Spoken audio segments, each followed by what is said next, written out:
always going to be this idea. I just want to move you down. And if you pile weight on top of me, yeah, I'm going to use my knee. But just anything to make you forward roll. Because you can't settle.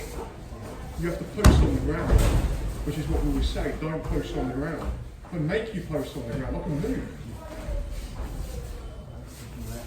Yeah. So every time on that step up side, yeah, very hard for me to roll you, because you can also base your knee. You get into trouble on this side, you just put your knee down, and there's your base. Yeah. But if I do this to you, now this is a real problem. And the more I get that wrist to here, the more I help you. And it doesn't matter how I do it. I just keep putting your shoulders to the ground. In front of you. Yeah. Yeah, you want to be inside the silhouette, and it's like, I just need to push back to here, and I pull you forward. That's all I do. And I can pull you forward. How I pull you forward doesn't matter, your neck right there. Yeah, yes. It doesn't matter how I pull you forward. I just want to make you do that. Yeah, but anything now can come into me is just elevation. It doesn't matter if I come here. Things just start to, because I'm putting shoulders to the mat. You put both your shoulders to the mat, you can't move. You try and leave one up and fight it, all of a sudden now you're in a, you're there, you're in a triangle. Yeah, because it's just constantly this. So if you push your hand out now, you're in a triangle. Yeah, it's not like Either way, you're in a triangle. Whether I take that one, or whether I actually decide all that space, I can attack both ways. So time. So just some of you might not have seen this, right? But this is what you've got to start looking at. Whether he combat bases or combat base and a sprawl are broadly the same thing. They're broadly the same thing. So do combat base. I get the kids to do this. So he's got his kind of combat base. He can put his bum down, start with your combat base. Right, there's like a low combat base. He can put his bum up like he was, right? And then he can begin to put his arm down and shoot that leg straight back, keeping your knee there. Yeah, and hip in, get your knee off the mat. So it's a sprawl. Those are his three options, right? In terms of, and what this does, in my view, what all of those movements do, is stop him being rolled on that side. They prevent a shoulder roll. So if you get a kid, you start coaching the kids, and they can't shoulder roll, you can almost guarantee that they start off trying to put the foot that's up, they try and put that arm through the middle. And you can see that even if Gary tries to shoulder roll himself here, he's now got to put his knee to the mat before he shoulder rolls. Yeah, and you see how you have to step your knee back as well. So if you don't shoot your knee back, you're really like, if I pull you at this point, all that happens is you ground your knee. So if I pull you on this side, just put your knee down and take your head back. And you can defend that all day long. He maintains his equilibrium.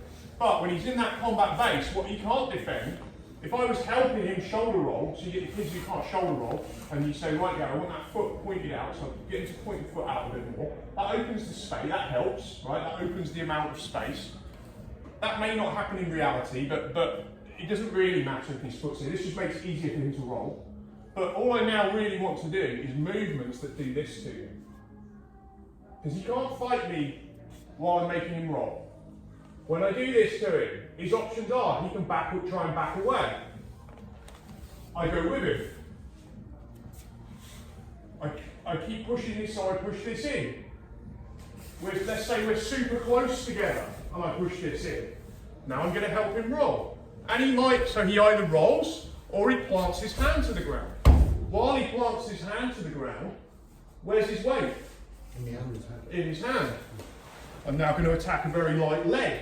This is a lot of the basic idea of what I think Gordon Ryan does to pretty much everybody. But it's creating all the time this idea of the shoulder roll. And it doesn't need to be with the arms. I think at one point I put my hand on your back of your wrist and scratch, or watch it back. From the start? No, before that, you were on top of me, and it was just a kind of scramble. Yeah. But I realised that if I just pushed with whatever bit of my body, just pushed his wrist to his opposite hip and went into him, and then you drove back, and then we ended up in a scramble, and I rolled you. I think I came out on top. I don't remember exactly, but you were basically in a good position, and then all I did was worked on And how you do that and elevate doesn't matter, because you can literally have just a knee. The guy can look like he's past you. So when he's sat here, I haven't got anything. But if I can get him here into this roll, even if it goes to my head, go my head up. Because you're effectively closing the distance, aren't you? Yeah, but all I really want to do all the time is elevate and shoulder roll. Elevate and shoulder roll. And you just get good at spotting different ways of putting that arm across. And it doesn't have to be pretty either like that. No, it doesn't have to be pretty. A lot of the time it's just putting them into shoulder rolls. And whether they're in the sprawl or whether they're in the combat base, unless they sit their backside right back down, that combination of just, this is the side I can defend.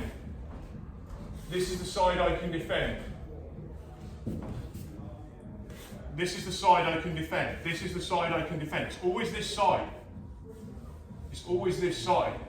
But my problem now is that if I keep the arm at this, it's very hard for me to move forward. If I start to take my shoulder here, what starts happening is this all starts to lighten. And what you start doing is realising that this arm, the minute I take my weight out of that arm, so the weight's on my arm, I can't really move until I take that off. So as I go to take it off, you're looking all the time with whatever, your foot, your arm, just push him into that roll. Make him do this. Make him base. Even if it's on you, make him base. And you just then get good at making people just, that to me is Kazushi, really.